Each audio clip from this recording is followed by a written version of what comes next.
Hello again, everyone. Edwin Learnard back once again in this YouTube astrological segment. I'm going to be talking about transit Jupiter making a square opposition or inconjunct to one's natal moon.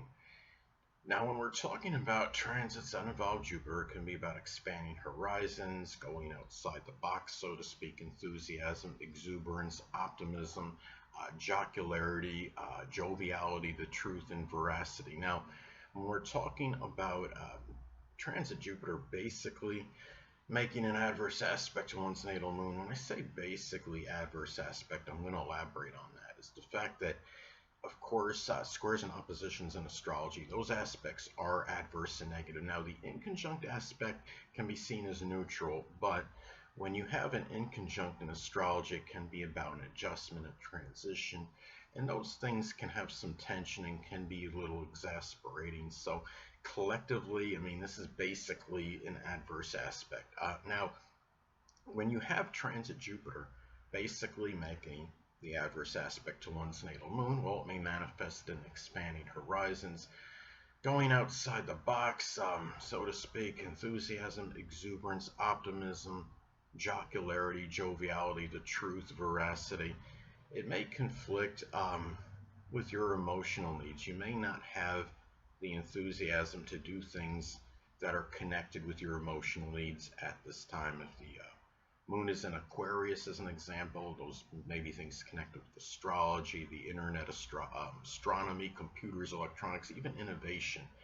And the thing is, and also too, the fact that I mean, you have jocularity, which is Jupiter conflicting with the emotions, and that could be expressed in really not being overly happy as far as your emotions go, but it could also be, it could be some extremism with, distortion of, either being, feeling overly jocular one minute and then going the opposite the next when during this transit. Um, the moon is also connected with our feelings. So it might be where, somebody could be Jupiter related, maybe doing something, maybe that's affecting our feelings negatively at this time. It could be a philosopher or somebody in religion. It could be somebody that's, somebody in religion. It could be somebody calling you out or rebuking you for some kind of belief that that person, doesn't coincide with. As an example, the moon is also about our responses and our reactions. So it might be a time where if we have like Jupiter's connected with publishing and advertising, and this could be something if you're doing something along those lines where maybe that response doesn't come right away, or it's delayed, or you're waiting on it at this time, or sometimes it could be a negative response to something that maybe you're attempting to publish at this time. If you're attempting to publish something, it could be something you might want to wait till the transit is over. But it could also be where, where our responses might be a little bit distorted, and might be some overreactions at this time as well when you have this transit.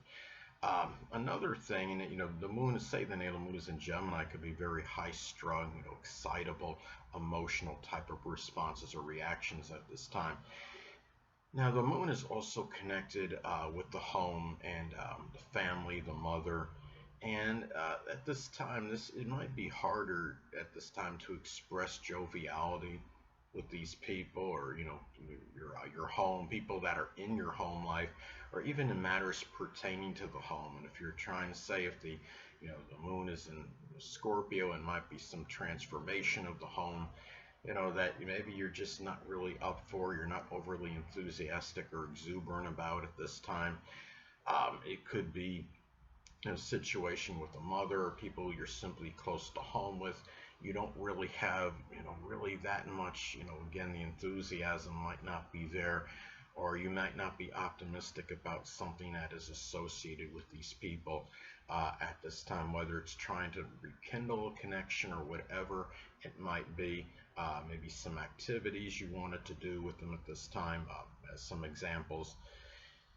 Now, anatomically speaking, the moon is connected with the stomach, the chest, the breast, its water retention. So these could be things, you need to be careful, because Jupiter could be about excess, extravagance, and recklessness. that you're not overdoing it, you're not overindulging at this time. Again, going back to the moon in Gemini, if that's the moon placement, it could be about trying to assimilate a manifold or variety of foods at this time. Might be causing some issues with the stomach at this time. Or Aquarius can be kind of unusual or exotic foods that maybe is being eaten, or could be unusual combinations of food that might be causing some issues. Now, the thing about this too is that when you look at this transit as well, remember that the moon is about the unconscious. So it might be something where there might be some issues that maybe that were negative, could be over philosophy or belief or a religion that might be impacting you excuse me, on some unconscious level at this time. Maybe when you look at this as well, you also might not be thinking maybe some positively about some qualities you may be expressing unconsciously, which of course is connected with your moon sign. If the moon is in Aquarius, it could be some eccentric behavior, idiosyncratic behavior, some odd mannerisms that you may not always be aware of or cognizant of, but you have maybe understood this, whether it was by other people bringing this up, or something that you thought about later on and realized that these things were happening. The moon is also connected with our memories in the past at this time, so it might be harder to really think about really positive memories, or ones that are very that were connected with happiness and joviality. It might be a time, because you have this conflict between Jupiter, the planet of jocularity and joviality, and the moon, which can be about reminiscing the past and the memories at this time. If the moon is in Capricorn, say, could be ones that were somewhat depressing or causing despondency. Now it could be now another way this transit may manifest, I'm going to reiterate what I said previously, that it could be difficult to become enthusiastic or exuberant in matters connected with your emotional needs. Now, say if the natal moon is in Gemini, as an example, it could be just things connected with variety, mobility, communications, short journeys, even vicariousness, even maybe living your life maybe to some degree through someone else, which I don't agree with, but that could be a quality associated with Gemini. Now, another thing too, another way this transit may be expressed, it could be being over optimistic in matters with the home, with the family, people you're close to home with. It could be a prominent woman in your life scheme. Now, say if the natal moon is in Scorpio, as an example, it could be the matters with transformation, or crisis with a family, or control and power issues regarding either the matters with the home, the family, people you're close to home with, and people that are prominent females in your life scheme.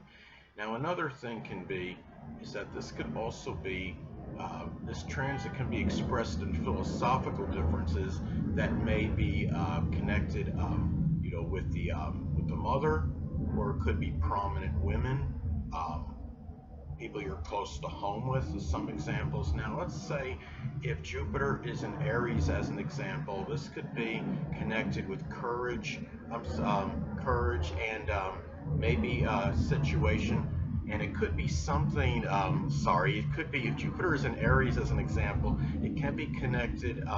Matters with courage, initiative, and enterprise, and it could be matters with aggression and some philosophical differences on those matters. Now, it may also be harder and more difficult to see the truth, which is about Jupiter. Jupiter is connected with veracity and the truth, and in the past, which of course is associated with the moon.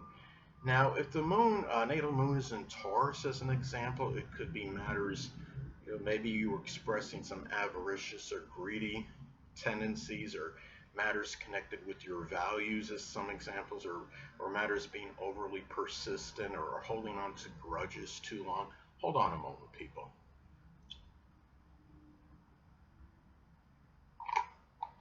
Sorry about that, I'm back. But anyway, can also be where, I mean, you're talking about this transit can also manifest an overindulgence, which is Jupiter. Jupiter is reckless, extravagant energy. It can be overindulgence, I would say, as well. And it could be in food. It could be, if it's the moon, the natal moon is in Cancer, it could be those, that food that mom made for you at one time. It could be food that's very nostalgic for you. If it's in Sagittarius, it could be that kind of food. Maybe you eat, at, sporting events, like popcorn is some examples, just as an example. Now, this transit may also manifest physically. It could be issues with the liver, the sciatic nerve, the pancreas, um, the hip, the thigh. Those are all connected with Jupiter, even obesity, and it may cause more emotional upsetment at this time, more so than usual. If the moon, natal moon is in Capricorn as an example, it could be feeling more melancholy, depressed, or despondent. Anyway, people, that'll conclude this YouTube astrological segment. Until next time, people, Edwin Learnard saying stay well.